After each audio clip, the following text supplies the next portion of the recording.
Prior to the dental extraction procedure, you are taking anticoagulant like warfarin, Aliquis, or Xarelto. You should know what to do prior to dental extraction. If a simple extraction, like one tooth extraction, I would recommend not hold any retinal patient. But I would recommend test your eye now prior to the procedure if you are not stable. If your eye now you have a lot of eye now out range, especially higher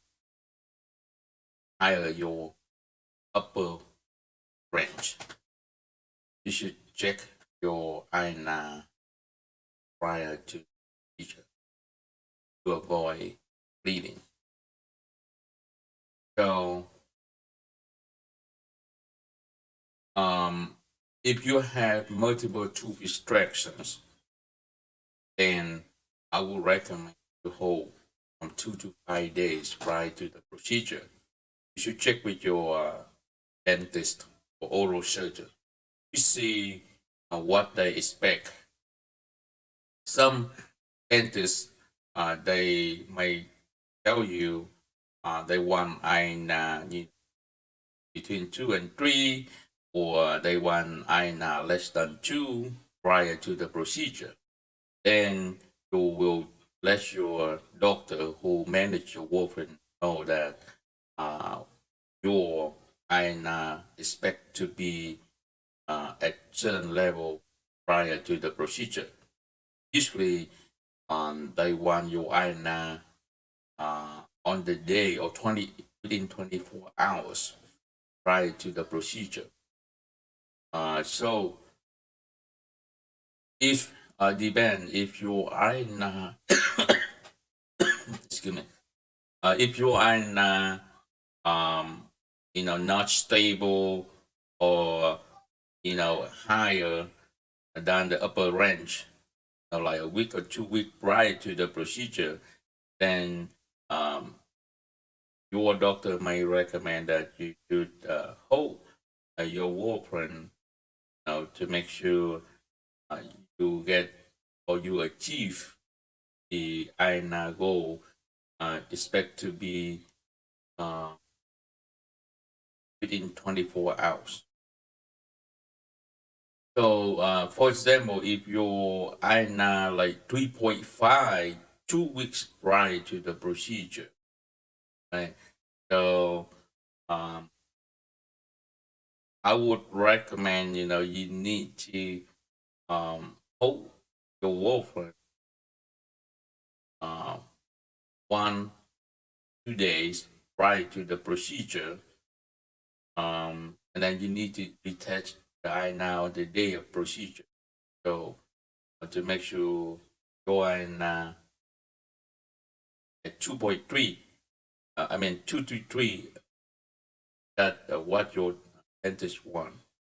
If your dentist want your eye less than 2 prior to the procedure, then you might need to hold for 3 days. If your eye for 3.5, 2 weeks prior to the procedure, and you need to hold like 3 days prior to the procedure to make sure your eye less than 2. So it still depends on what your dentist want or expect your eye level or goal before the procedure. If you have to hold your eye hold your warfarin for 5 days prior to the procedure. Okay, sometimes they have difficult or multiple tooth extraction. They might want you to hold for 5 days prior to the procedure. They want the eye level less than 1.5. And you need to hold your warfarin might be for 5 days or more, depending on your iron level. So you have to follow your doctor closely to make sure uh, you don't have any bleeding. So if you have to hold your warfarin for 5 days to get the iron uh, at less than 1.5, then you may need to be breached with the low enough injection or enoxaparin injection to avoid, you know, the blood clot or stroke, because you take warfarin to prevent the blood clot or stroke. And then if you require to reach with the low enough injection, then there is a instruction, when to start the low enough and when to resume low enough injection. You have to follow the doctor who manage the doctor who managed your warfarin. If you take Eliquid, Yeroto, or Badaxa, it's easier to manage prior to the procedure. Generally, for a simple extraction, you don't have to hold Eliquid, Yeroto, or Badaxa, but for multiple tube extractions or extensive oral surgery, then you might need to hold for 1 to 2 days this medication prior to the procedure. You don't have to be rich with the luminal injection when you hold less than 3 days. I think generally is safe, except for certain patients. They are so sensitive when they hold their blood thinner medication, even though 2 days they may develop the blood clot or stroke. So for those patients, um, you know, the surgeon or the proceduralist might need to consider the risk and benefits of holding the blood thinner medication. So that is very complicated. Patient need to work closely. They may need to be stay at the hospital before the procedure to make sure they are safe, or stay after the procedure for days to make sure they are safe from bleeding or blood clot or stroke. If you have to hold your warfarin or the Eliquid, Yeroto, Badaxa, then resume your blood thinner medication as instructed by dental or the surgeon. So, prior to the dental extraction procedure, you need to know if that a single extraction or multiple tool extraction. If simple extraction, you may not need to hold your blood thinner medication. If multiple tools extraction or extensive oral surgery, then you may need to hold your warfarin for 2 to 5 days, depending on your iron level. And then if you hold more than 3 days, then depending on your medical condition, you need to be breached with the luminal injection to make sure you are safe from blood clot or stroke. And if you take Eliquid, Yeroto, or Badaxa, you may require to hold 1 to 2 days prior to the multiple tooth extraction or extensive oral surgery. And then you should resume your blood thinner medication as instructed by your uh, dental. And if you have to be bridged with Lovenox injection, then you have to follow uh, your doctor who manage your warfarin to make sure you know what day you need to start the Lovenox and what day and when you resume your Lovenox and when to stop the Lovenox injection. All right, if you have any further questions for this dental extraction procedure, please let me know in comment below. Thank you.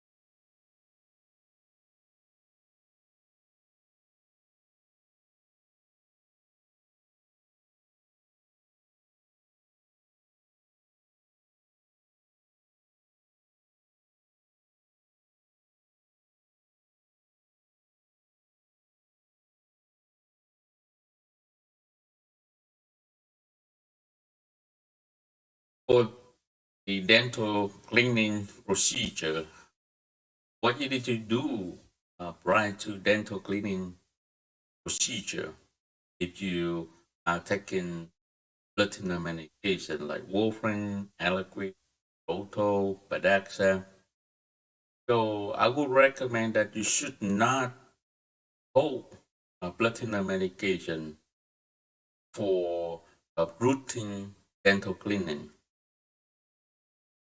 Um, if your iron if you're taking warfarin, you need to make sure you are stable with your iron level. You don't have clinical iron before routine cleaning. If you have critical iron, probably you need to hold your warfarin for a few days in order to get your iron to the therapeutic level. So avoid your routine cleaning if you just have the critical iron like over 5 or your iron over 6 or you have any kind of active bleeding when over or platinum patient. For the deep cleaning, if you have to have a deep cleaning in, on the platinum medication, might consider to hold your warfarin. You need to check with your doctor who manage your platinum medication. They have to review your iron history, and then they will give you some recommendation on your warfarin and your iron history. Generally, if you have a stable iron history, then you know, and then your current iron is therapeutic, then they may recommend that you hold for 1 day prior to the procedure. If your iron, you know, if your iron is not stable and has the history of elevated iron, then they may recommend that you should hold for 3 days prior to the procedure. But they need to test your iron prior to the procedure, usually within 24 hours of the procedure. Um, and then if you are taking the Aliquis, Geroto, Abadaxa, and then you don't have any kind of bleeding or anything, any active bleeding, such as nose bleeding, stomach bleeding, or blood in your urine.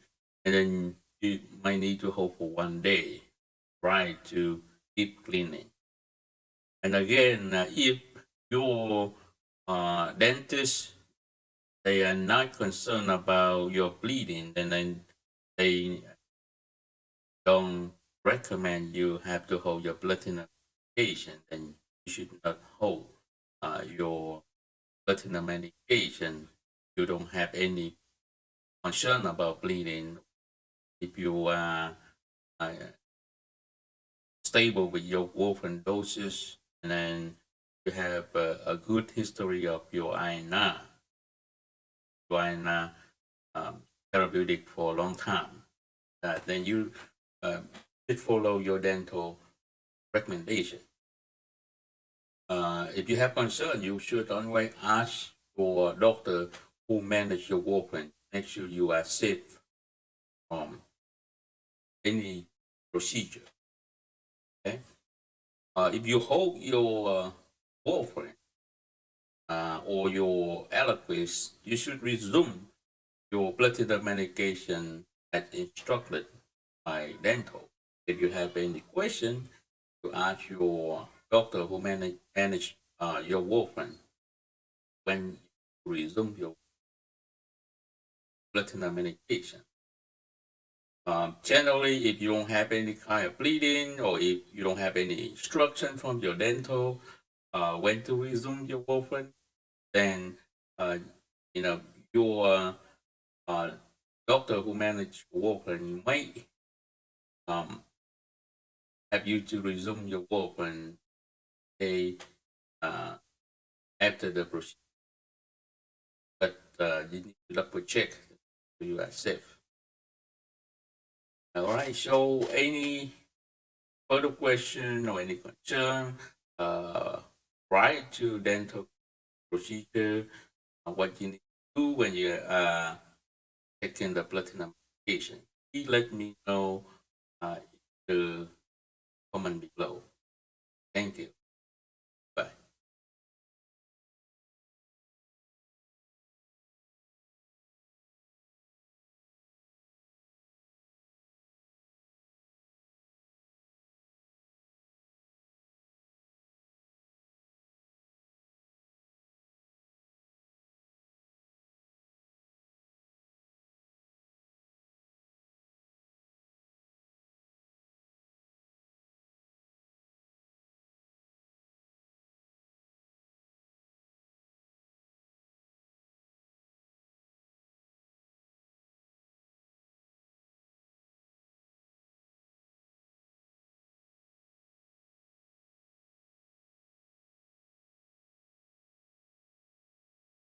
Prior to dental fillings procedure, what should you do if you are on blood thinner medication, such as warfarin, Aliquis, Geroto, or Badaxa? You don't have to hold your blood thinner medication prior to a dental fillings procedure unless otherwise as instructed by your doctor who manage your warfarin or your anticoagulant or um, your dental or your oral surgeon. Okay. If you have a unstable, you have an unstable INR history, then you may consider to recheck your INR. If you have a critical INR recently, then you should check your INR, make sure your INR is not too high prior to the procedure. If you have any active bleeding, you should let your dental or your surgeon know that you have active bleeding. But I don't think that they need to do. Uh, they need to postpone the procedure. This procedure that you have bleeding, you are not too high, but if you need to talk to them to make sure they don't do anything else besides the fuelings. They require you to hold your warfarin, and you need to follow your doctor who managed the blood thinner medication or the anticoagulant. And um, if they require you, if you're taking the Aliquix, Xarelto, or Badaxa, and they require you to hold your blood thinner medication for a day prior to the procedure, you have to hold. And if you have to hold your blood thinner medication, then you resume your blood thinner medication instructed by your dentist or your surgeon. If they don't have any recommendation, they have no idea when to resume, then you need to check with your doctor who manage your blood thinner medication or the anticoagulant, the when you should resume blood thinner medication. If you don't have any higher bleeding after procedure, then might resume the blood thinner medication the day after the, or even uh, same, same day of the procedure, you have no bleeding. So,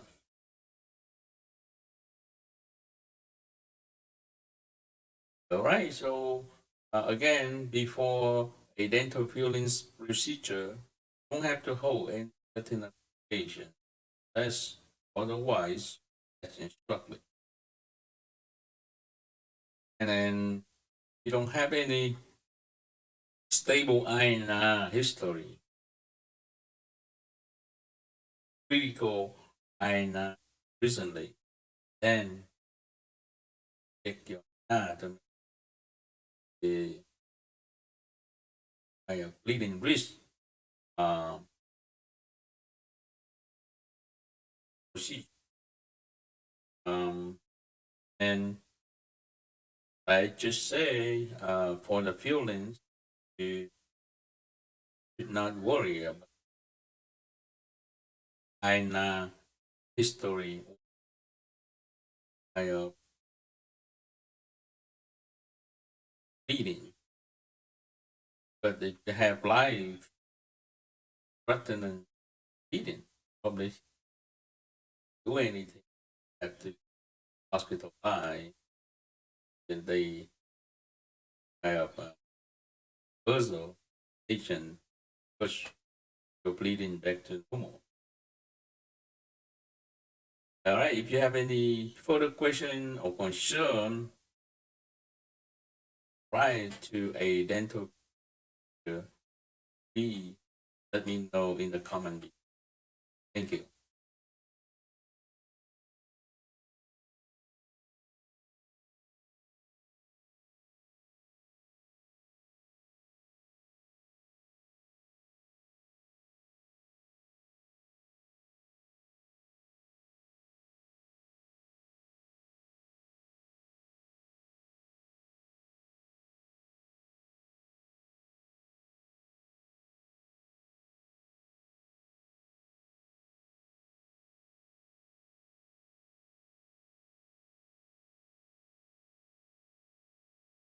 Prior to a total knee replacement surgery, so what should you do if you are on platinum medication? If you are taking warfarin, then your doctor who manage your warfarin for the Coumadin clinic, they iron about 2 weeks prior to the procedure. um, depend your result or your history. Then if it's too high, then they adjust your warfarin dose, then help you to back in 1 week. And then if you are getting better or get into the range, then they may hold for open for 4 to 5 days prior to the procedure. And if you have a history of iron, recurrent blood clot or recurrent stroke, then they might need to bridge you with the low injection. And so when they have to bridge you with the low injection, they need to make sure you have up to days kidney labs, within 3 months of your kidney lab, and then your current weight in order to dose Lovenox. So there are some instructions regarding when to start your Lovenox injection and when to resume your. You need to follow doctor or like make sure you take reach the Lovenox injection correctly. And then if you take Eliquis, Gerotobadexa, your doctor, excuse me, your doctor who managed your blood thinner medication for the anticoagulant might check your kidney function. They need to update the labs as needed, usually within 3 months, and your labs okay. But if it's over 3 months, then they should recheck your kidney labs, your renal labs, so they can give you the good recommendation. If you have a normal kidney function, then probably you should need to hold for like 2 days prior to the total replacement surgery. If your kidney function, if you have some kind of acute kidney problem or have a chronic kidney disease, then based on your create screening clearance, and they will recommend that you might need to go more than 2 days. So if you have bad kidney function, then you might go 3 days of depend on your function. And then if you have to hold your warfarin for 5 days, your Aliquid for 2 days or more, your Yerotobadexa 2 days or more, then you need to check with your surgeon or the proceduralist to see when you can resume your blood thinner medication. Generally, for warfarin, you may resume your warfarin the day after procedure if okay with surgeon. And then for the Aliquid, Yerotobadexa, yes, the same thing. You may need to resume this medication a day after the procedure. But if you have a bad kidney function and you have to hold more than 2 days, then probably you need to resume your Aliquid Yerotobadexa maybe 2 or 3 days after the procedure. Again, you follow your doctor or the anticoagulant who manage your blood thinner medication and your surgeon or a proceduralist. Have any further question or concern, let me know in those.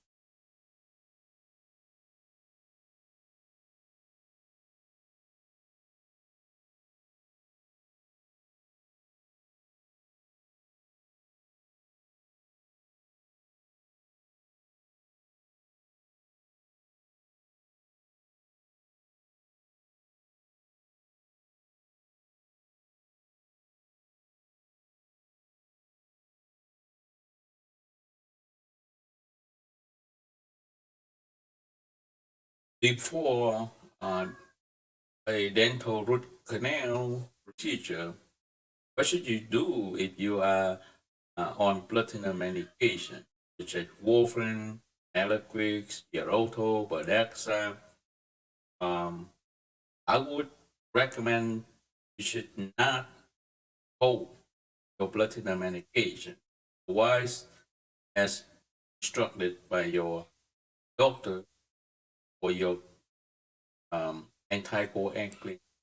If you if you have unstable INR history, uh, your uh, recent INR was critical, too high, then you should check your INR prior to the procedure to make sure you are safe from the procedure.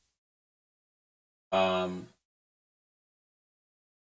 if your INR is therapeutic or you have history of stable INR, good INR history, then you don't have to hold your warfarin right to, unless otherwise as instructed by your um, doctor who manage your warfarin or the anticoagulant. Or if your dental or your oral surgeon recommend that you should hold your platinum medication, then you need to discuss with your um, doctor who manage your warfarin or the anticoagulant to make sure that you hold the platinum medication appropriately. So if you have unstable INR history or your INR was critical recently, you should check your INR, make sure you are safe. And if you have any active bleeding, you should let your doctor or your anticoag clinic know that you have some kind of bleeding, like nose bleeding, stomach bleeding, or blood in urine. You should let your doctor and your dentist or oral surgeon know before the procedure. Your dental or your oral surgeon may request or may require you to hold your warfarin or your Eliquis, your Atovadexa. So if you require to hold your warfarin, work with your doctor or your anticoagulant, how many days you should hold your warfarin, or what is the INR level they want before a procedure. And then if you require to hold your Eliquis, Xarelto, or Bardaxa, then I would recommend you should hold for 1 day prior to the procedure. And if you have to hold your warfarin or your Eliquis, Xarelto, or Bardaxa, then you need to resume your platinum medication instructed by your dental or your oral surgeon. If you don't have any instruction or any recommendation from your dental oral surgeon, then you need to check with your doctor who manage your warfarin or your anticoagulant to see if they have any. If you have any further question or concern, right, to a dental root canal procedure, please let me know in the comment below.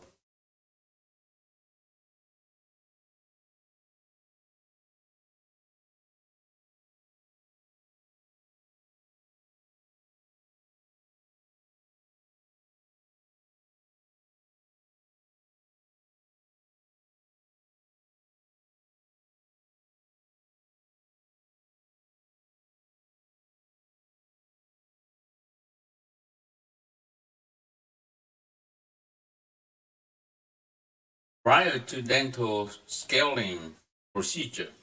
So what should you do when you are taking a blood thinner medication, that warfarin, Eliquis, Xarelto, Adaxa?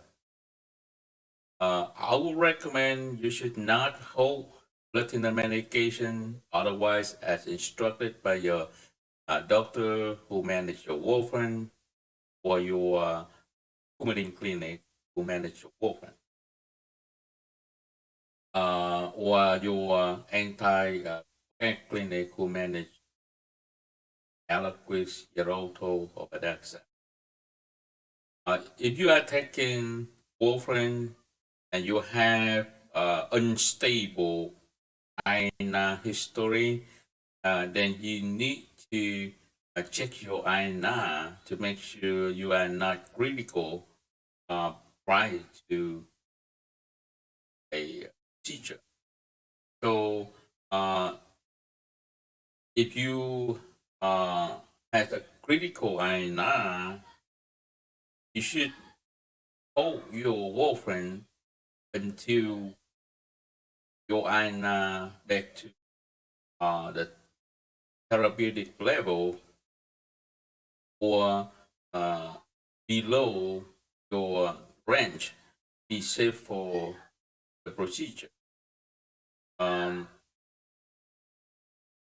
If you are stable with your warfarin and you have a good INR history, like in range for a long time, then you may not hold your platinum your warfarin.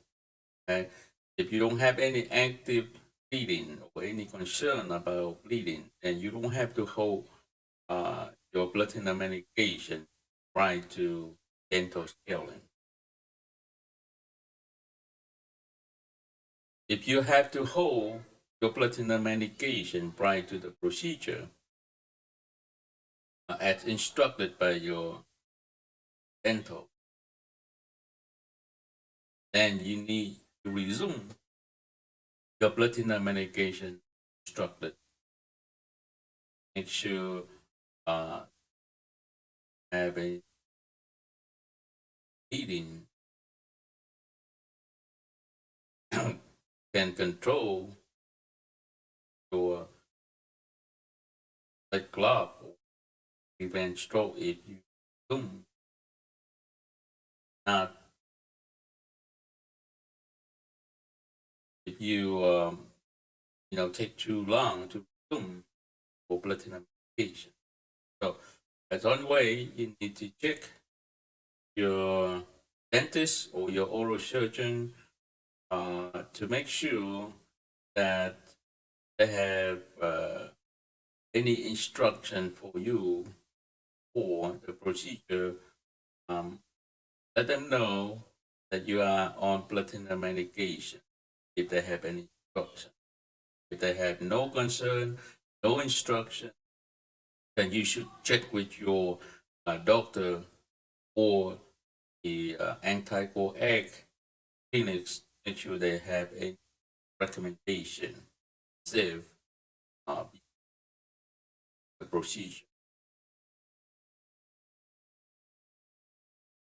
Again, I would not recommend take blood thinner medication before a dental scaling procedure unless otherwise as instructed by your dental. If you are not stable with your warfarin doses, you have unstable INR history, and you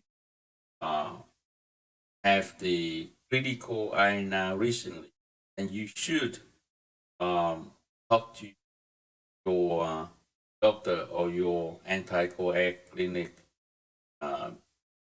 Make sure that they give you good instruction what to do with your blood thinner medication prior to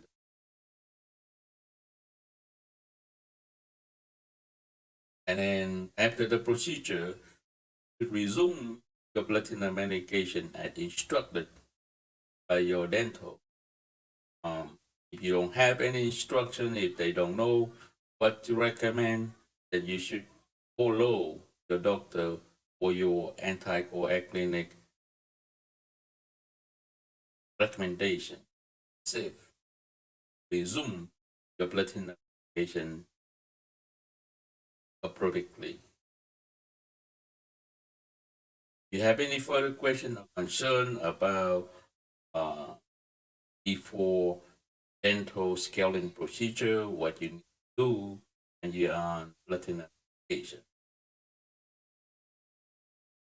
Thank you.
Hey, prior to a dental crowns procedure, what should you do if you are on platinum medication?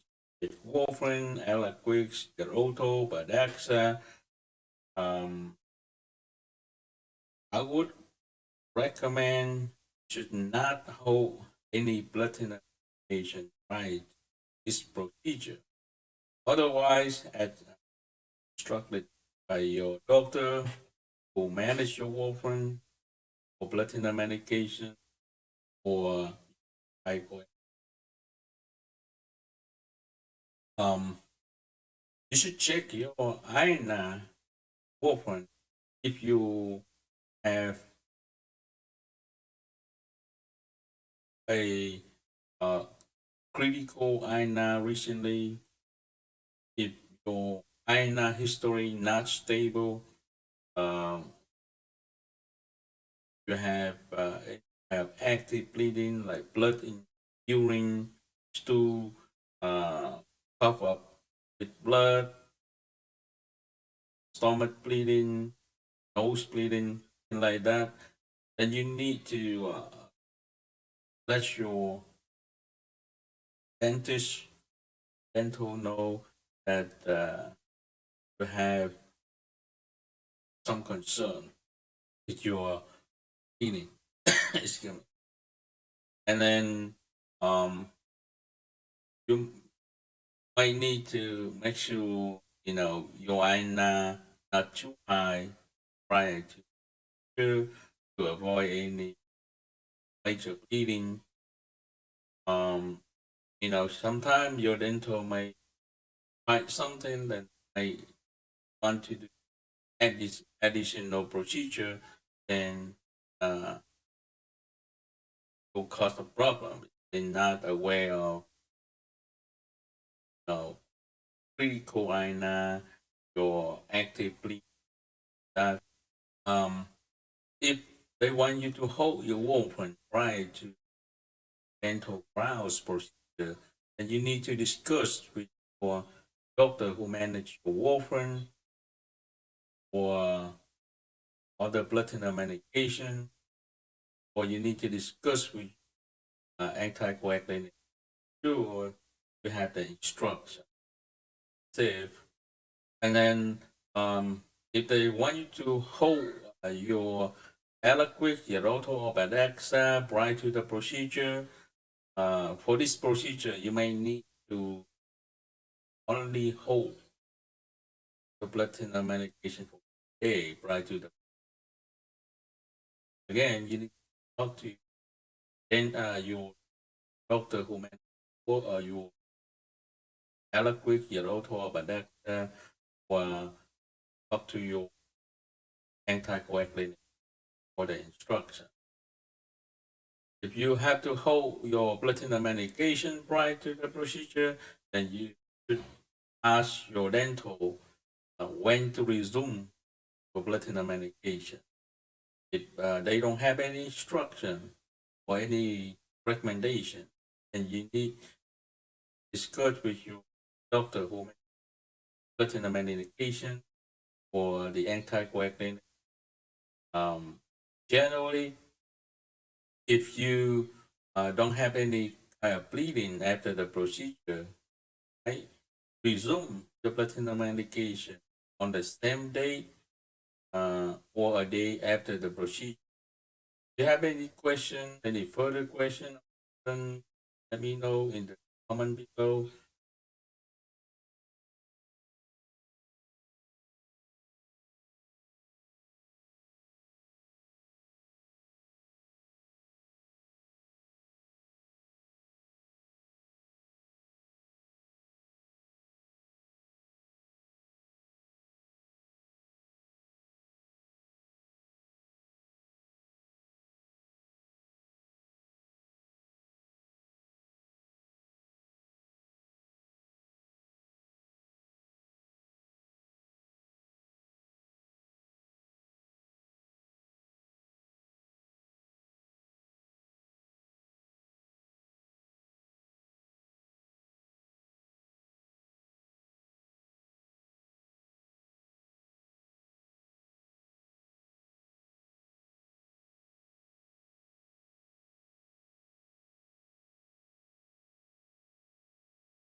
Good Friday, everyone.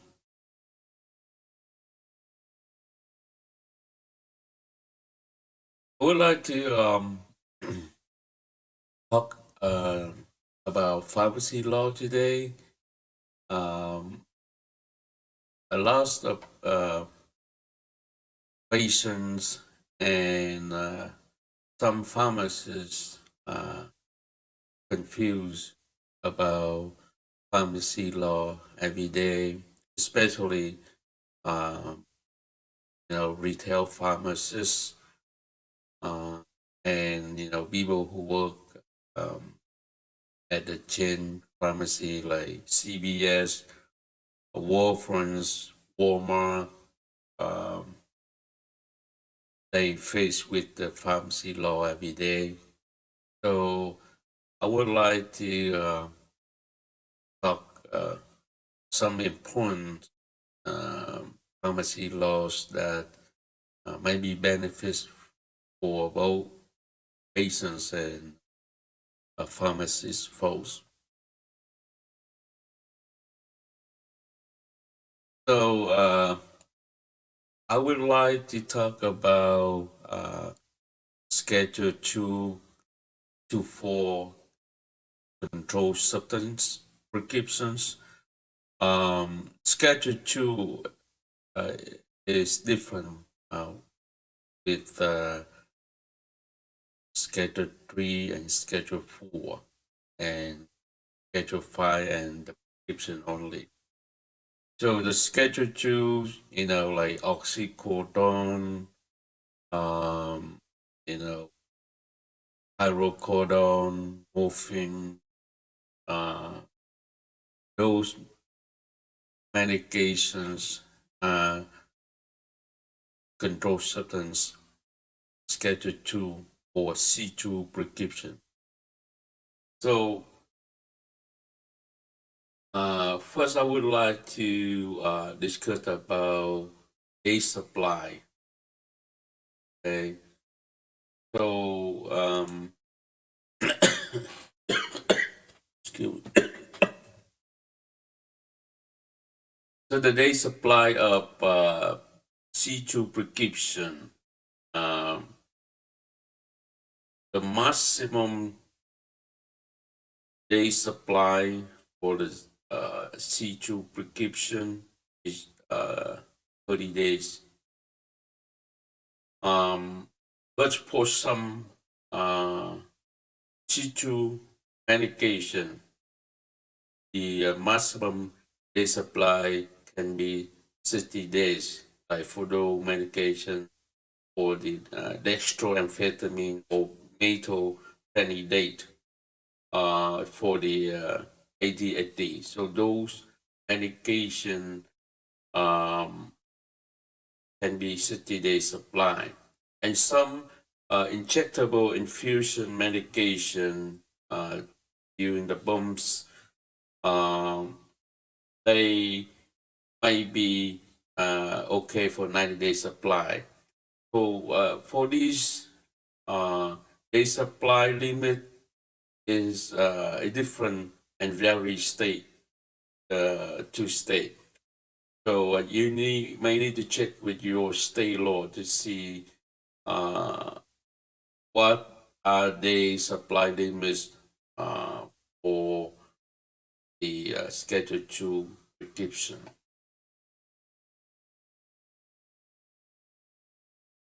And the Schedule 2 prescription cannot be refilled. It's prohibited. So no refilling for Schedule 2 prescription. For some reason, prescription for Schedule 2 might be partial filled because they don't have enough medication in stock, so they are out of stock medication, and in that case, the pharmacist may um, give you some partial fill, but it's very complicated to do the partial fill.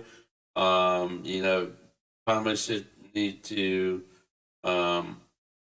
dispense the rest within 72 hours, and if after 72 hours the patient not come back for the remaining, then the pharmacist must report to the prescriber, the doctor who prescribes the medication.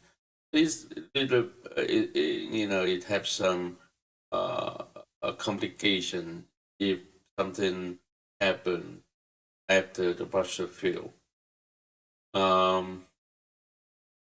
And then it not permitted patient request, so the patient cannot request a partial fill. The partial fill only occur if the pharmacy does not have enough medication in stock. So how long the prescription, the Schedule 2 prescription is valid? Depend on state. Some state, uh, it set the time limit like 30 days limit. After 30 days, uh, the prescription is no longer valid. So um, you may need to get a new prescription for C2 medication if you cannot fill medication within 30 days.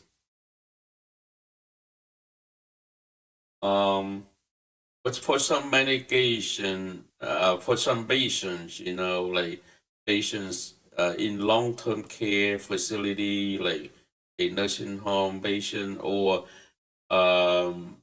patient with a diagnosis of terminal illness, and the prescription may be valid up to 60 days from the day of issuance. So um, for the patient, the prescription can be filled within 60 days from the day the prescription was issued.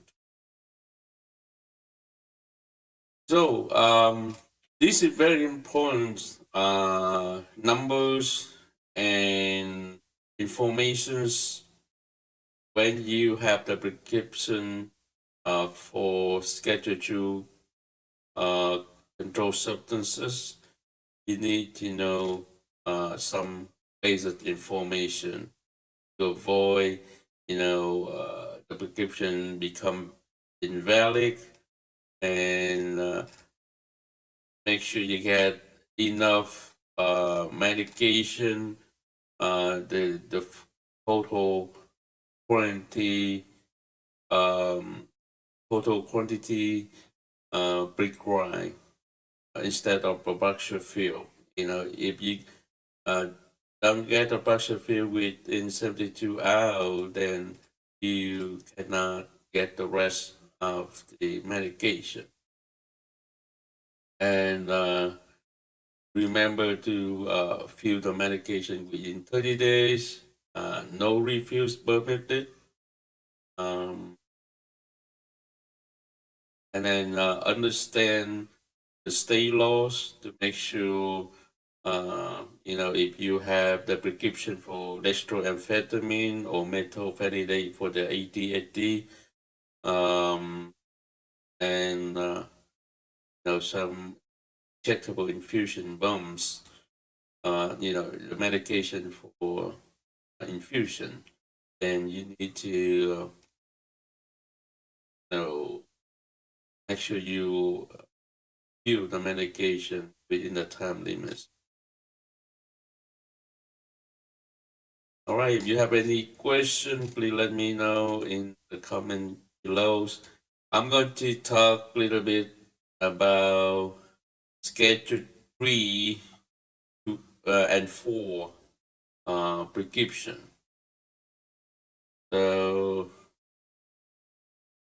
Schedule 3 and 4 prescription.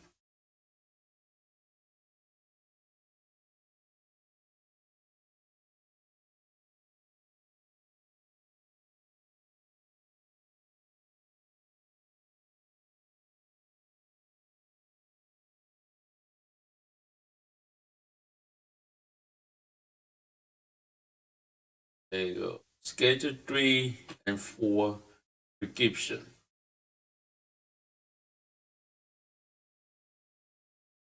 So again, the day supply, or state law, some state law is the maximum 30-day supply per single filling, or be spent at one time. Federal law say maximum 34-day supply per single filling. But only 5 refill and 6 months. You only have 5 refills within 6 months from the day of issuance of the prescriptions. So after 6 months, you cannot fill the Schedule 3 and Schedule 4 prescription. Make sure you know the time limit. And only fill 30 days supply or 34-day supply per single filling. Okay, so as long as you have enough for medication for 6 months, if you have 34 days supply, then probably you don't have 5 refills, maybe 4 refills.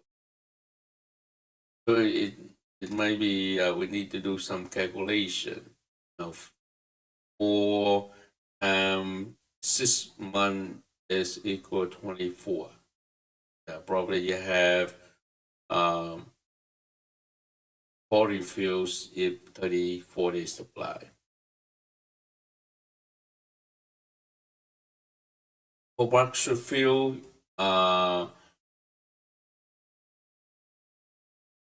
yeah, if the pharmacist unable to supply the prescribed quantity due to out of stock or the patient request, so it's different with the Schedule 2 or C2 prescription. C2 prescription, the patient cannot request a box refill.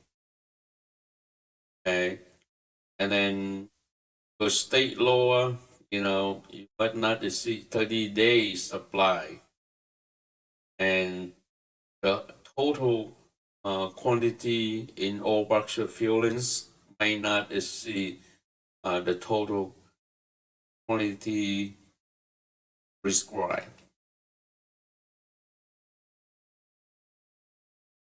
And then after 6 months, from the day of the prescription issue, you cannot do a box refill or any refill, nothing after 6 months. Again, the prescription may be valid for up to 6 months from the days the prescription issued. So these very basic but important information all patients and pharmacists should know to avoid any arguments when the time that the patient needs medication but cannot be filled, or too soon to refill, things like that. Generally, pharmacists may dispense the schedule prescription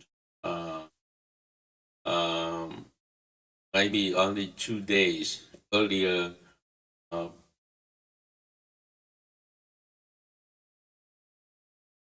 If the patient want to get the prescription too early, they only do 2 days early for most of the scheduled substances.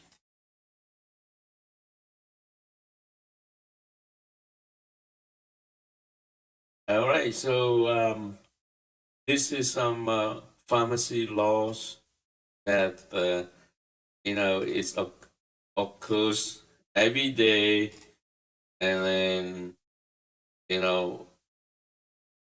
some a lot of patients, they don't understand this, why the pharmacist refuse to refill the medication too early, or why they cannot fill the prescription even though they have some refill remaining like that.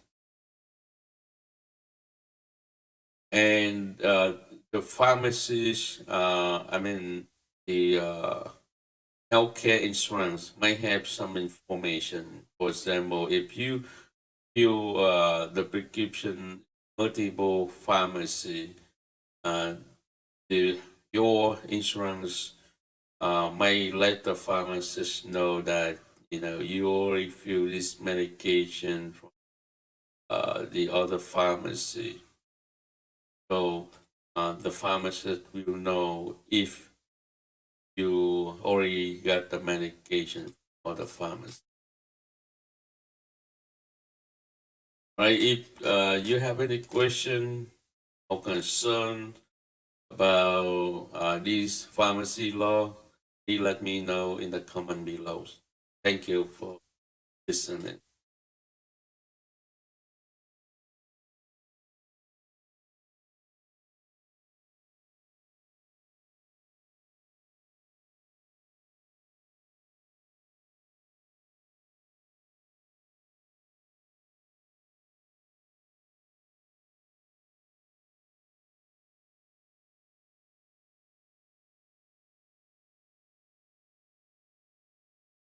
So, I'm going to continue some very important pharmacy law. This is just for patient information. Good to know this information when you have a prescription, get it filled at the pharmacy. So, the last time I talked about Schedule 2, Schedule 3, and Schedule 4 controlled substances, prescriptions. Now, Schedule 5, controlled substance prescriptions, or C5 prescriptions. Again, you need to understand the days supply on the prescription. So, no federal or state law regulating the quantity of this prescription, C5 prescription, or Schedule 5 controlled substance prescription. So, no law saying, how many they supply. I need anything, any one time.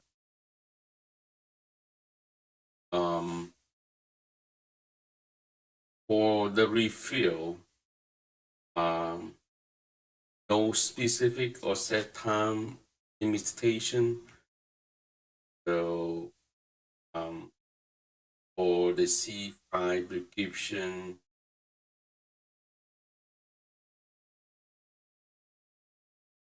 the law doesn't say how many days supply can be refilled. It's not like C3 and C prescription. It limited 30-day supplies.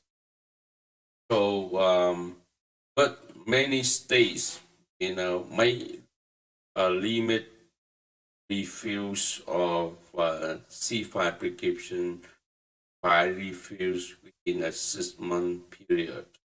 It's like C3 and C4. C3 and C4 it limits to 5 refills in 6-month period. So it depends on where you live. Your state may one set the limit, set the time limitation C5 prescription.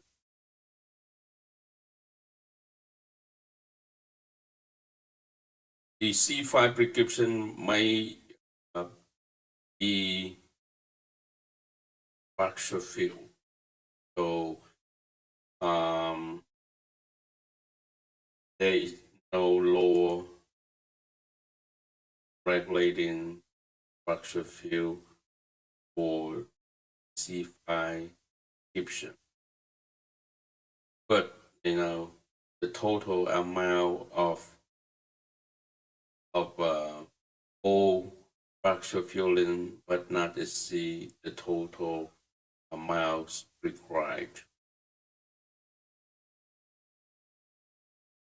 And when the prescription is expired, it's no specific or set time for expiration. So many states consider the C5 prescription is similar to C3 and C4 C3 and C4 prescriptions. Then the prescription may be just valid for up to 6 months from the day it was issued. So it still depends on your states. Okay. But if your state has no specific or set time for expiration, then the prescription might be valid for 1 year. But most of the insurance company and the pharmacy system is set up for 1 year cut off for prescription. In other words, the prescriptions become invalid after 1 year it was issued. This is very important information for you as the patient understand, why they give you certain day supply, and usually for those states who have no regulation on the C5 prescription, then they might fill up to 90-day supply. It's just like regular prescription medication due to 90-day supply. But if it consider C5 prescription as the C3 and C4, then it might only give you 30-day supply.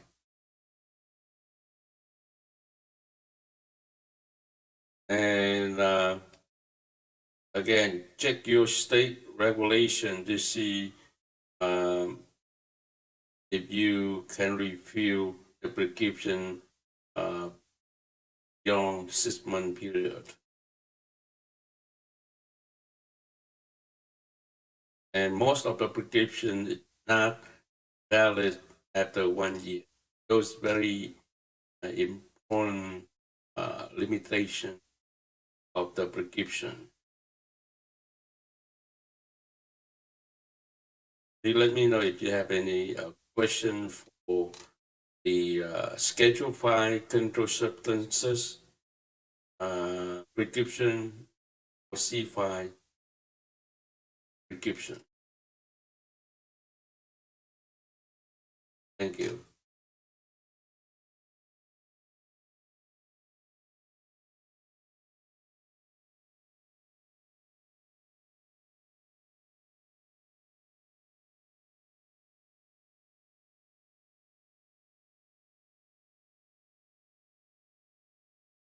So the last part of this type of pharmacy law is prescription only prescription.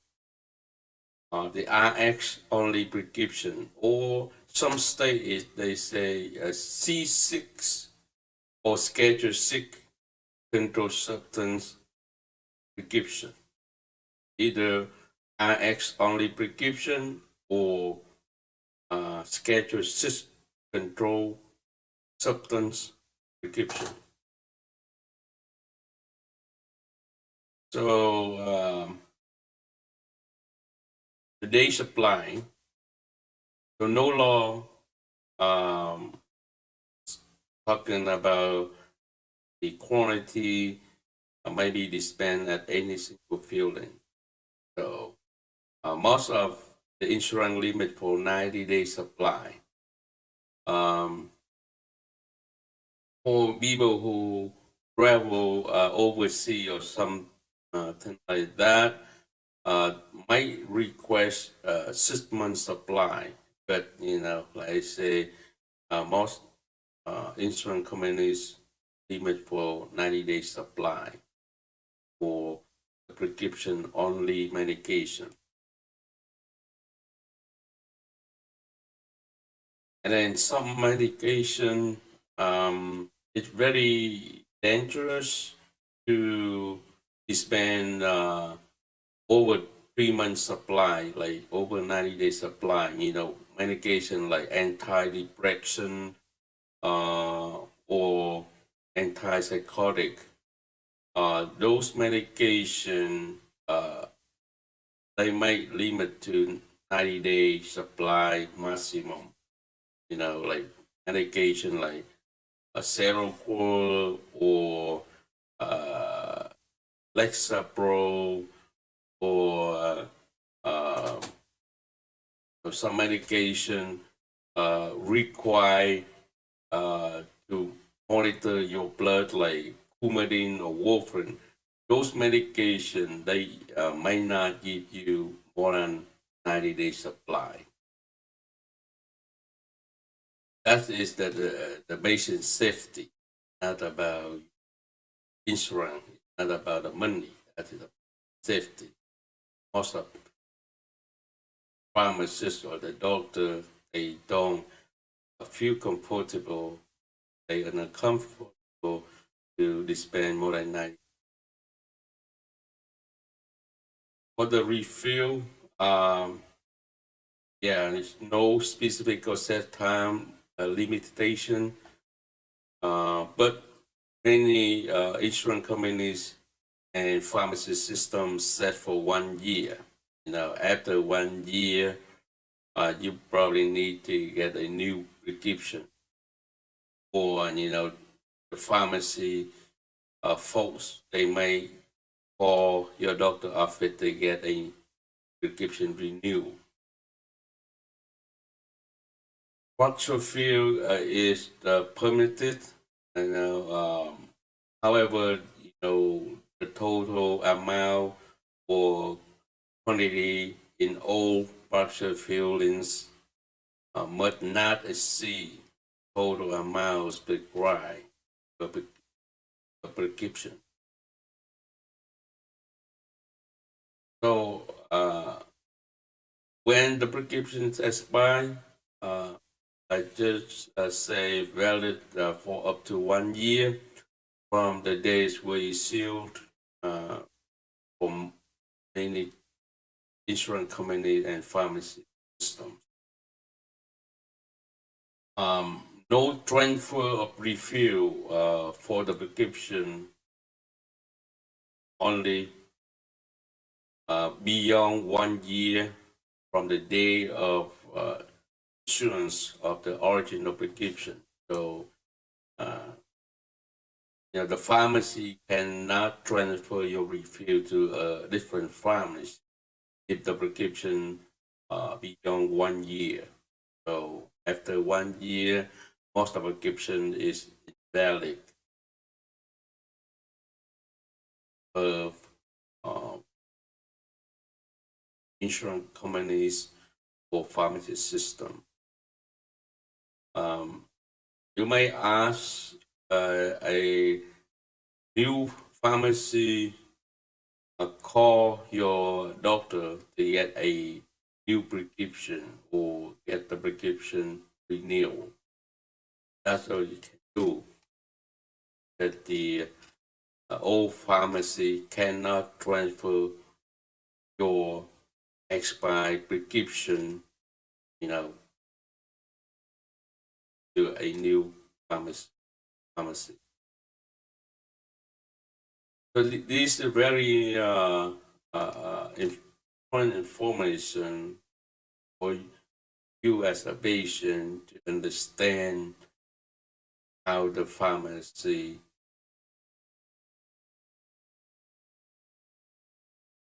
fill your prescription at local pharmacy.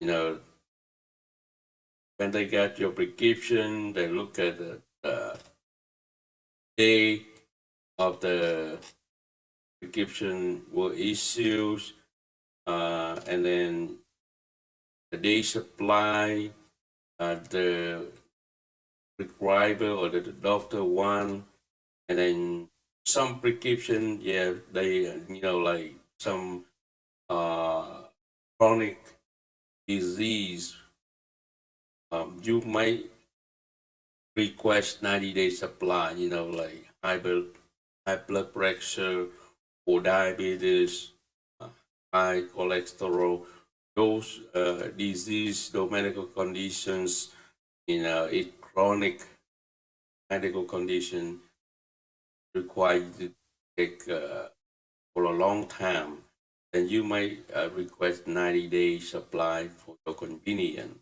Then most of the pharmacists accept that request from you. You don't have to ask your doctor for that.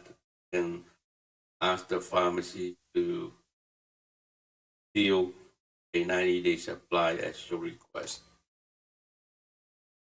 And then you should know the most of the prescription is invalid or expired after 1 year. Then probably you need to get a refill before that. Otherwise, you need to have the pharmacist call your doctor office to get the prescription renewed.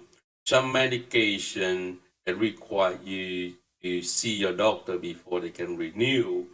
Most of the medication, within your mental health condition, like depression or anxiety or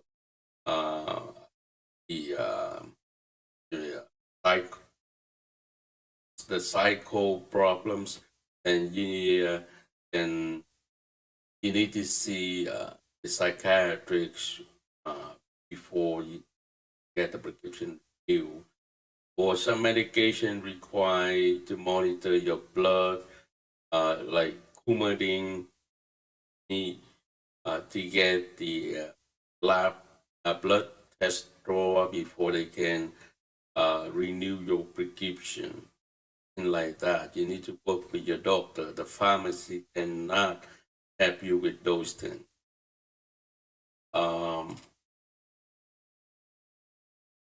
And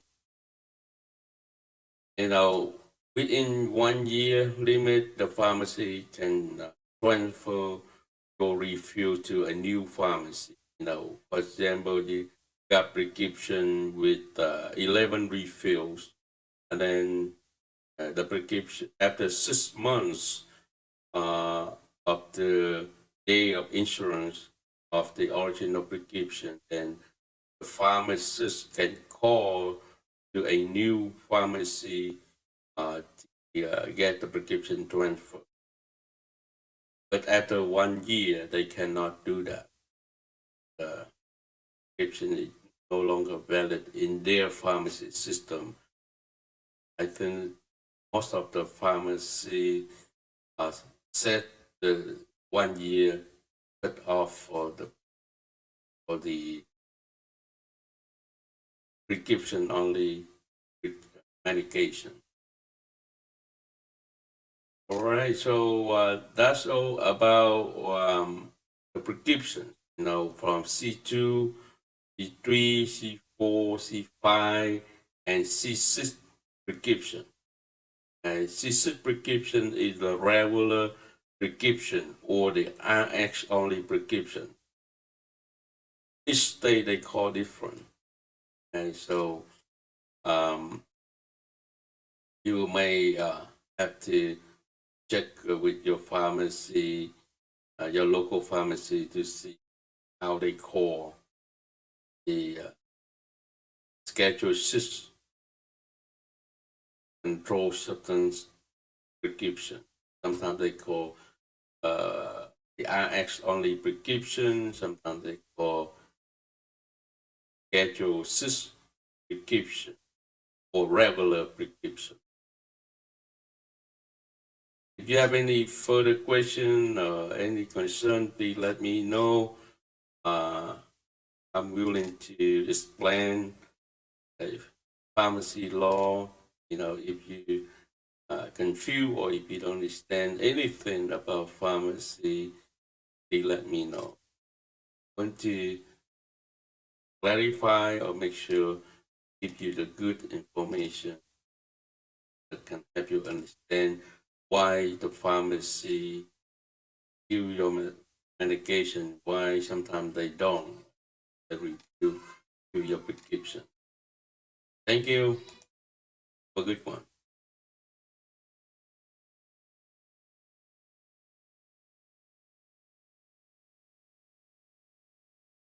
Some of my keep asking different goal. I know. So when you go to Google and go INR, there's here is a basically go up INR or the full range of INR is between 2 and 3 most indication, except for the mechanical mitral valve replacement or mechanical heart valve INR 0.5 to 2.5.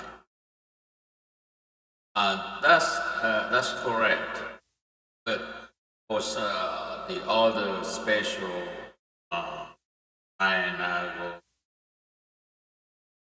is 2.5 to 2.5, and not only the mechanical but sometimes if people who have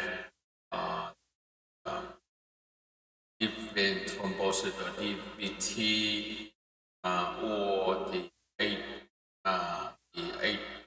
AFib that cannot be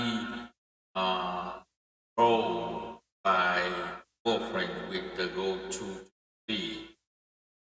For example, people have been taking warfarin with the INR between 2 and 3, but still have stroke or still have recurrent DVT or PD. They may increase the INR range to 2.5 to 3.5. Make sure they're not having stroke or the recurrent DVT or PD when they are at therapeutic level. And sometimes they have the patient additional medication like aspirin. Then the current DVT, OPD, stroke, and take over. And sometimes some people very high risk of bleeding. They may want to have those patients a lower INR range, maybe have to be below 1.8. Sorry, maybe 1.5 to 2.5. So for those people, they are very high risk of bleeding. Having the further question is how in vegetables. So you should eat some greens, but you need to be consistent with your vegetables. You should eat same amount of vitamin A or same amount of greens every day to make sure your organ stable in your body. You have to eat consistent. You need to know how to measure your vitamin K. For example, spinach or kale contain a lot of vitamin K. So if you eat, I would recommend that you should eat low to moderate amount of vitamin K. So if you eat half of a raw spinach for one day, the next day you should eat like 2 or 3 cups of raw cucumbers or tomatoes, like that. But dark leafy vegetables or dark leafy greens contain more vitamin K, like kale, spinach. Light vegetables contain less vitamin K, like cucumber or tomatoes contain much less vitamin K.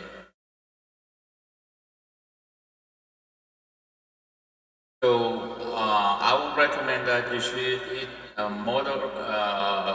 low to moderate amount of vitamin K, but you must be consistent every day to make sure that your organ stable stabilize in your body.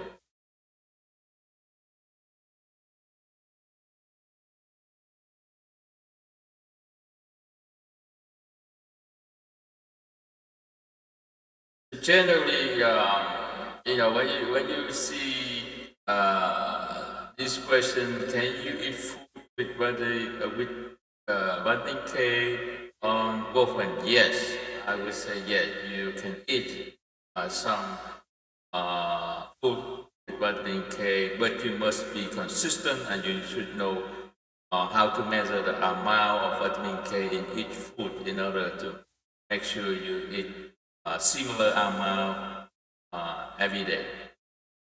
What foods should be avoided when taking warfarin? Well, I don't think that you need to avoid any foods when you're on warfarin, especially the food affect your warfarin like greens or vegetable. But some foods, may affect your bleeding, like garlic or some other herbals. It may increase your iron, so it may increase your bleeding. So I try to avoid those medication may cause bleeding. The vitamin K does not increase your iron level or does not raise your iron level. It decreases or it lower your iron level. So what it means when it's low iron level? So when your iron low, you are at increased risk of blood clot. When your iron level is high or critical, is increased risk of bleeding. That is why you have to make sure you are in a stable and in the range. Um, there are two typical range. One, the normal range for certain medical condition like EVT, AFib, the normal range between 2 and 3 for the INR. For mechanical heart failure, the INR level is between 2.5 to 3.5. So it depends on medical condition. You have a different INR range. You have any further question on this topic or the issue? Please let me know in the comment below. Thank you.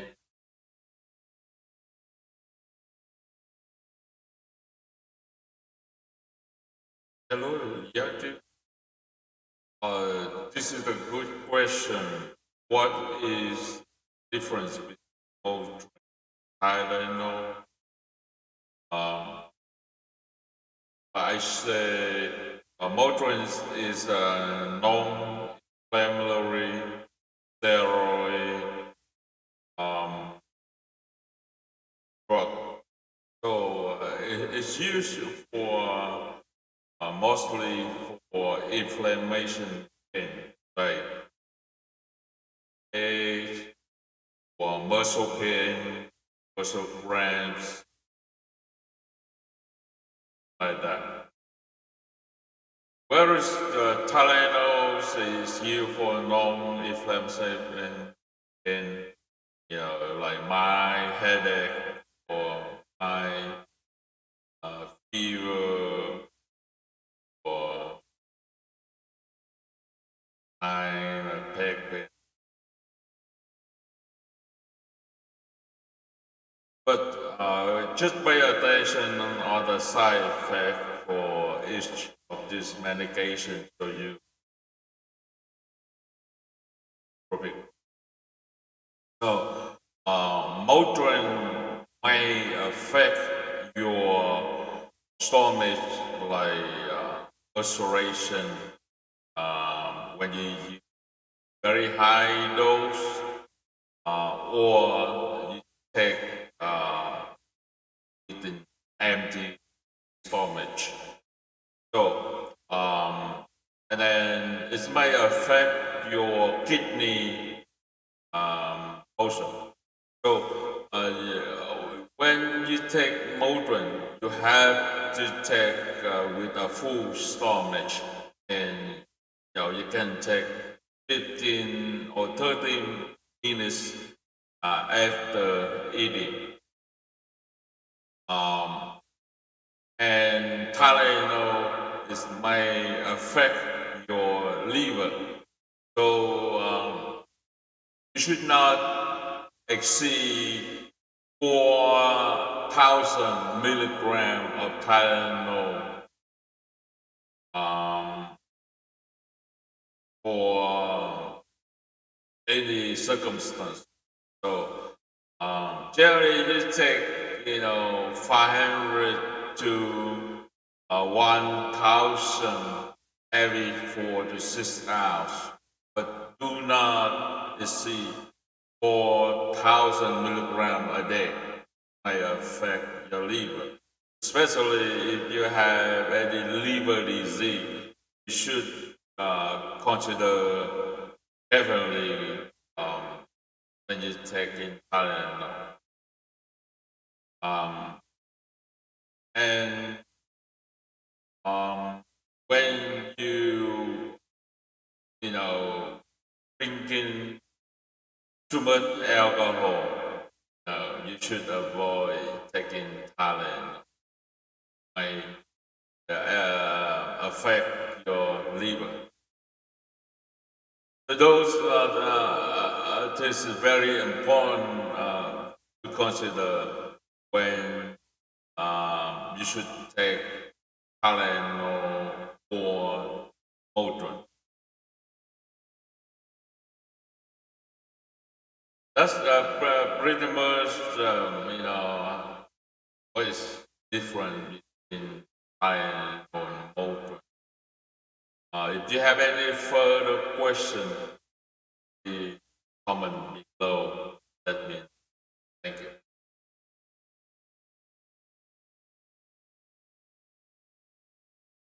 Hello. This is a very good question.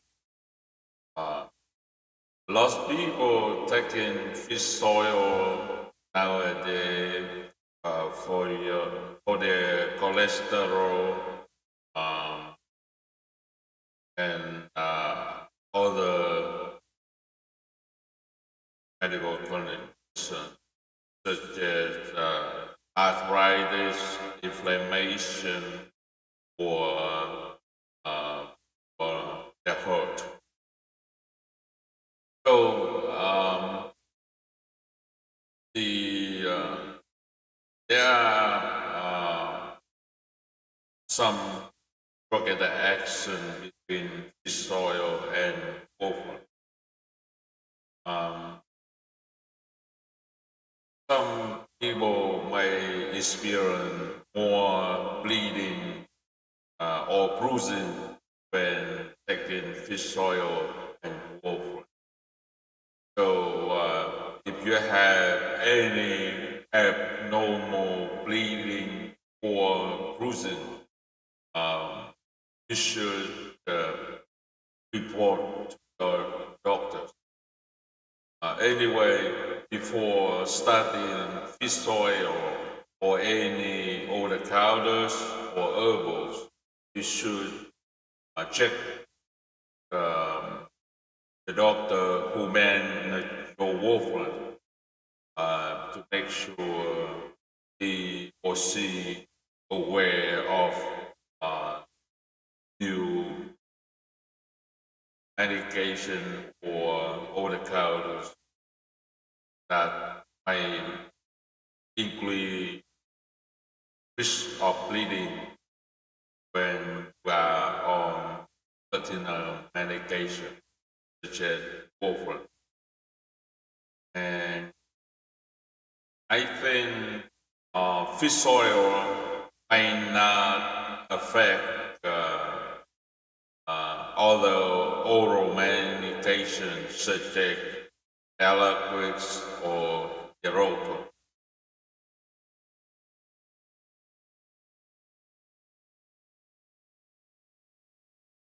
Hi, Frank. Pam, it's a good question. Basically, this is a general question I used to have. Um, Typically, it's no, we should not take Motrin while we are on warfarin because Motrin um, is a non-formulary steroid medication. It may cause bleeding when taken with anticoagulant such as warfarin or Eliquis, Eroto, any type of anticoagulant. Uh, we should not take Motrin. So if you are not allergic, um, not allergic to um, Tylenol, you should take Tylenol instead of Motrin.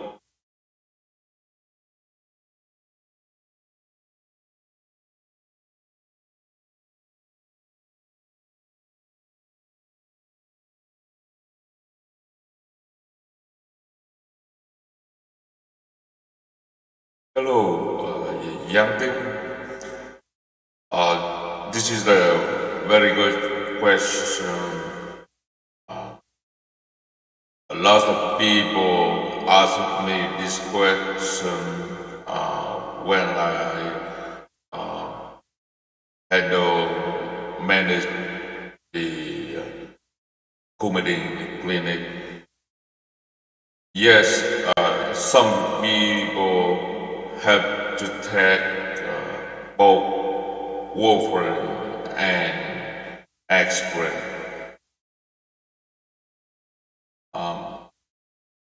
But not a lot of people. Some people have to take both warfarin and aspirin. Aspirin generally take for the platelet or certain people, certain patients have the AFib, but they don't have additional factors. So they only need take aspirin. But when they have additional factors like over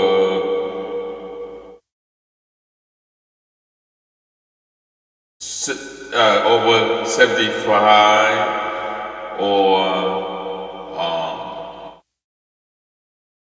have diabetes. So generally the CAT2 score over 2. They should take the anticoagulant instead of take only aspirin. But some people have to take aspirin and warfarin because they have additional conditions.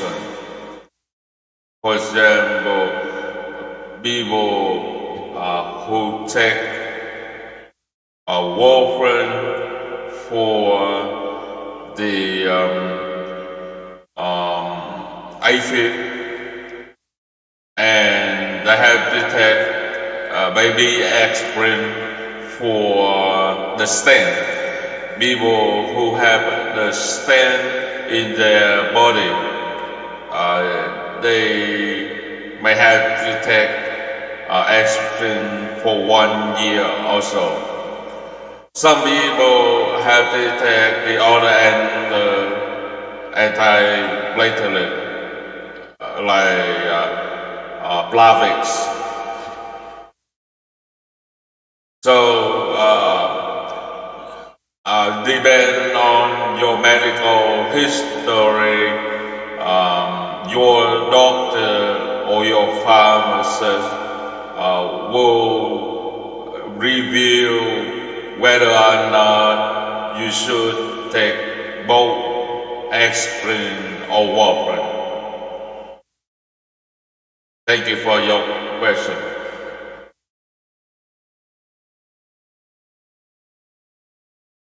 Do you have any other further question? Please let me know.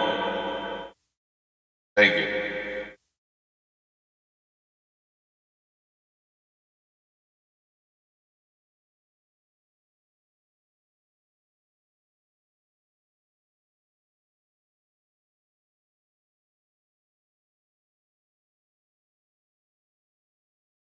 I am thinking, this is another good question. I think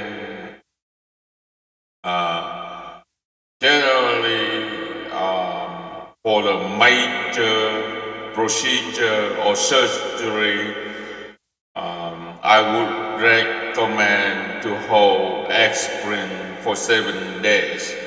But you need to check with the heart doctor to make sure they are okay for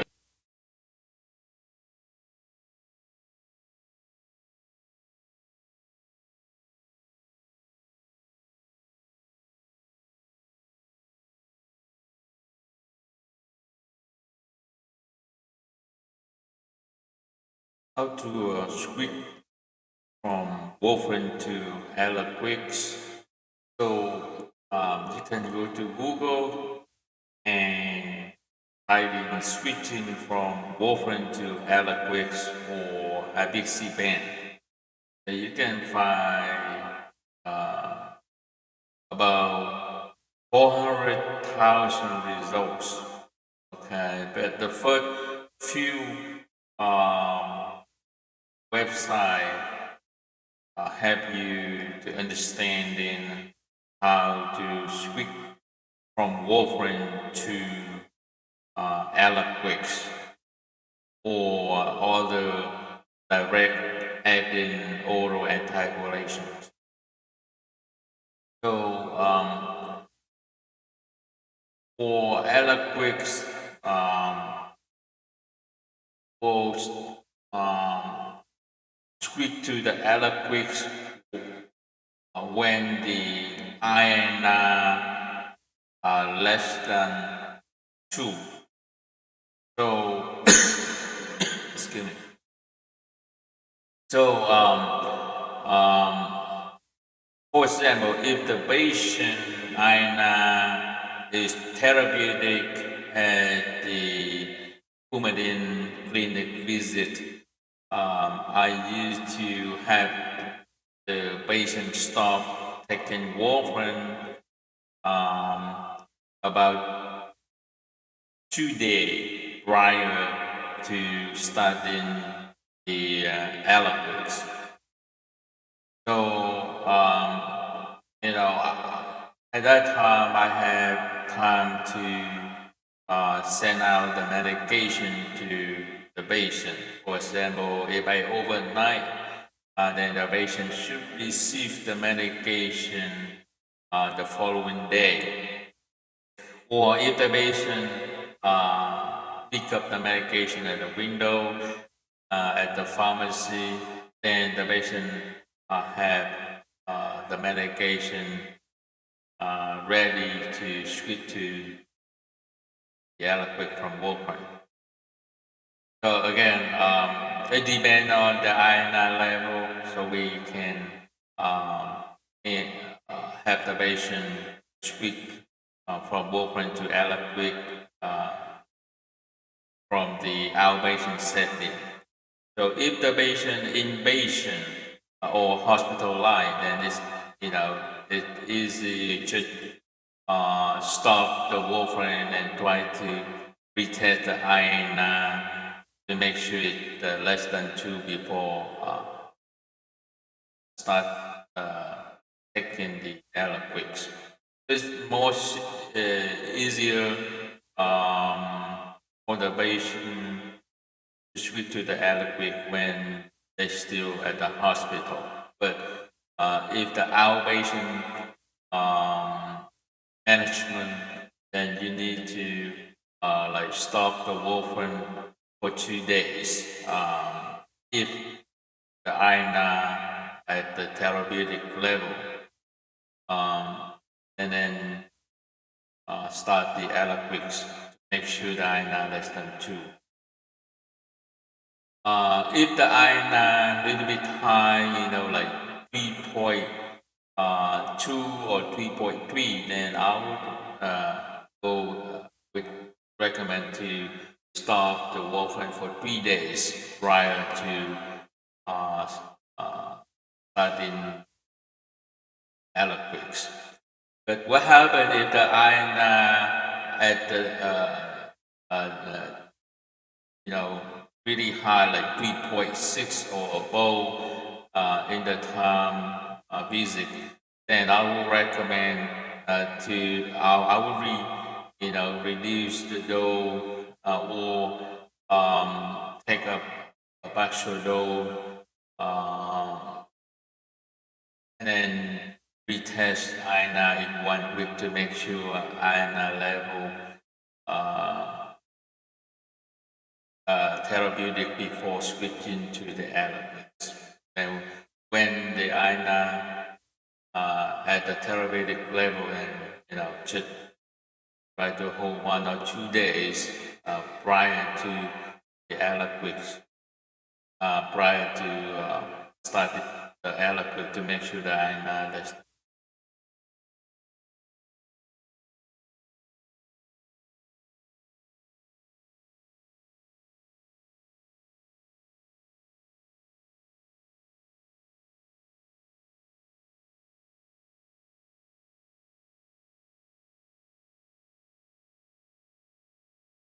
the COVID-19 caused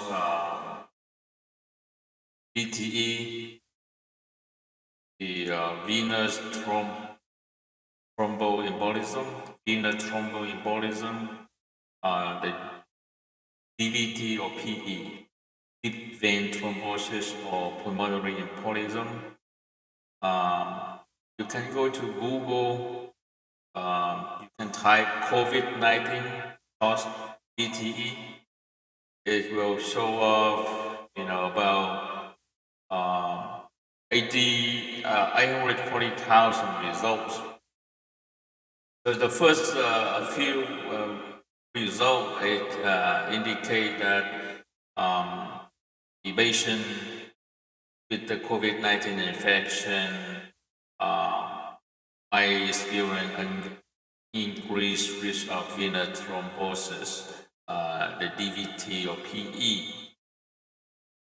So, and then you can see the most popular website in the medical field is uptodate.com. It also shows that the COVID-19 patient might experience the coagulation disorder. And then in the following website, BostonMedicalJournal.com is also show that the patient with the COVID-19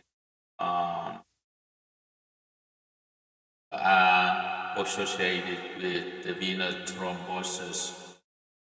So,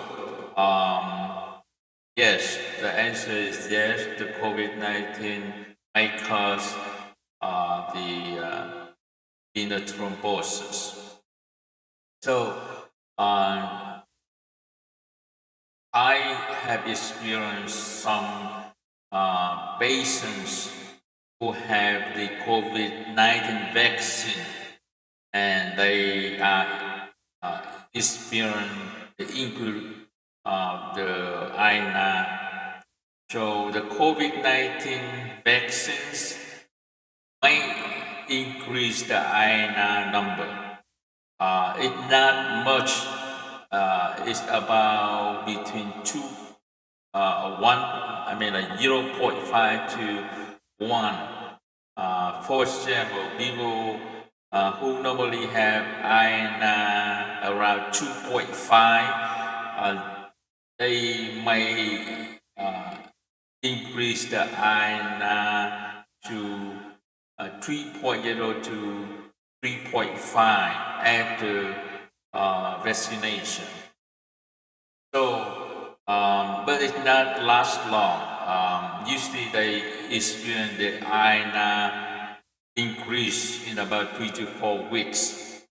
And after that, they back to the normal target, normal range. So in those 3 to 4 weeks, the patient who have increased the INA due to the COVID-19 vaccines are used to decrease the warfarin dose a little bit, like maybe just a half dose per week to make sure that I'm not outrange. Uh, it's not super therapeutic. So, excuse me. So yes, some people have a concern whether or not the COVID-19 vaccine affect the iron level or not. Yes, they, they do affect the iron level, but not much. Thank you.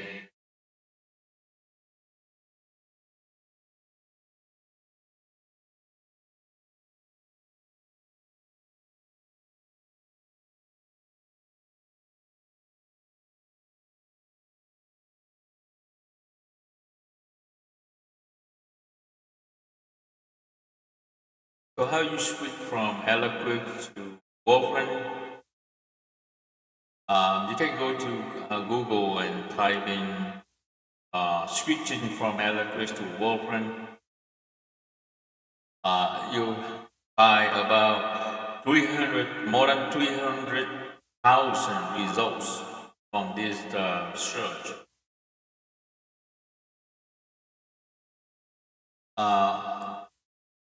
But the top few website have some very important information for you.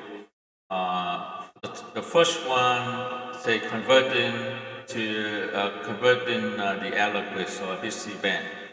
They recommend start warfarin and stop BC-band 3 days later. So this is correct, but it depends on the warfarin level. For example, um, the baseline for warfarin, before you start warfarin, you need to get the baseline warfarin. Okay, and the normal warfarin is usually below 0.9 or 0.9. So around that level is normal warfarin. The people never on warfarin before. But how about if the warfarin level at that time at the baseline very high, like 0.2, I mean 1.2 or 1.3, like that, and you may need to stop abisabine maybe days or so. And then the second option, they say maybe stop abisabine and then start the parenteral anticoagulant or the injection anticoagulant. So, like Lovenox, and then warfarin at the same time. So, for some people, they are very high risk of stroke or high risk of complicated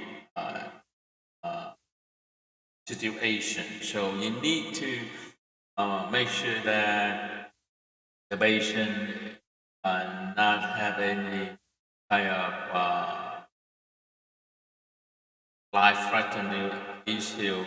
So at that case, you might, if you want to switch to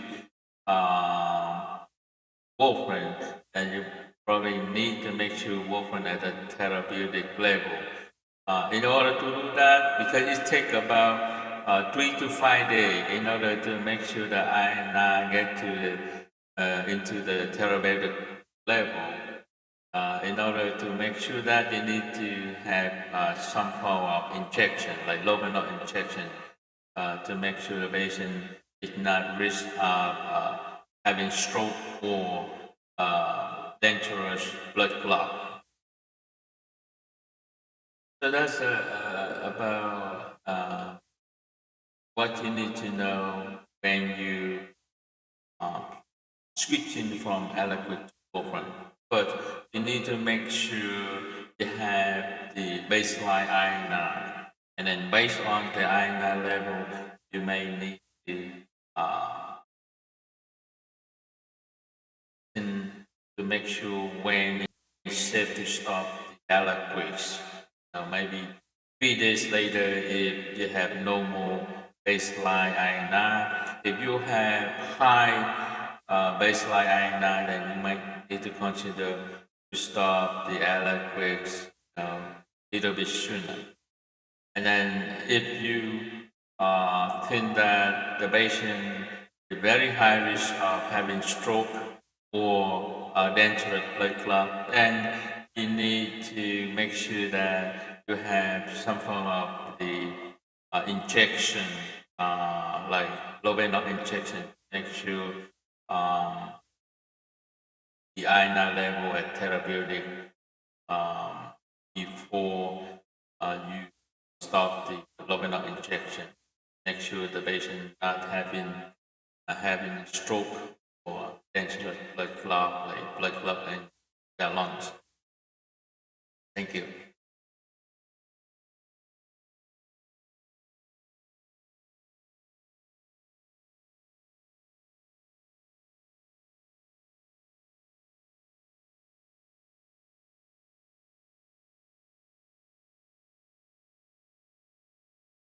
All right. So, how do we switch from warfarin to Xarelto or rivaroxaban? This one is a little bit different.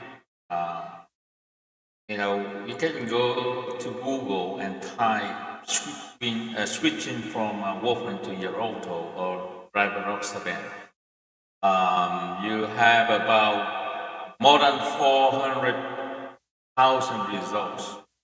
Okay? And for the first few ones, there is some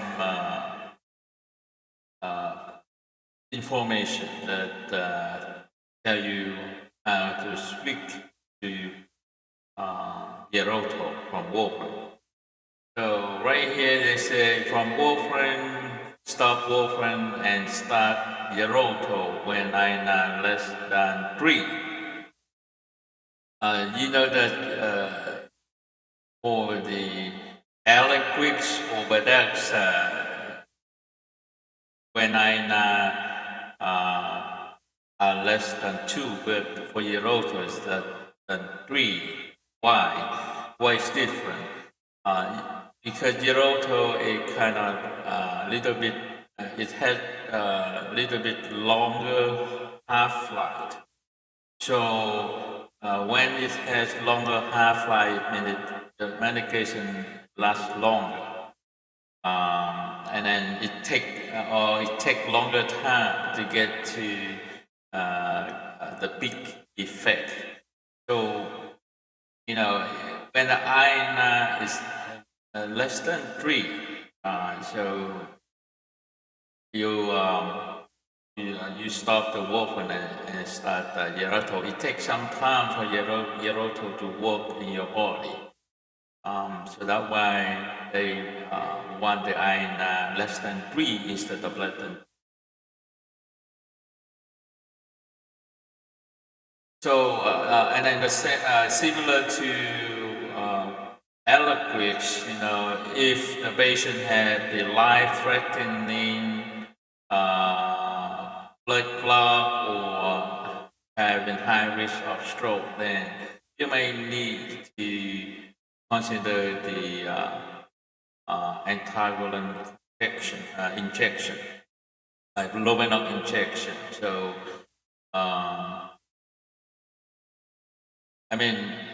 when you want to switch from Xarelto to warfarin, and then you might need to consider the low venom injection to make sure the patient don't have any stroke risk or any life-threatening blood clot. But when you switch from warfarin to Xarelto, then you only need to know when the iron is less than 3. And, but it's different from the hospital libation and the outpatient patient. So for in the hospital, you may monitor iron now or recheck iron now, maybe daily basis to make sure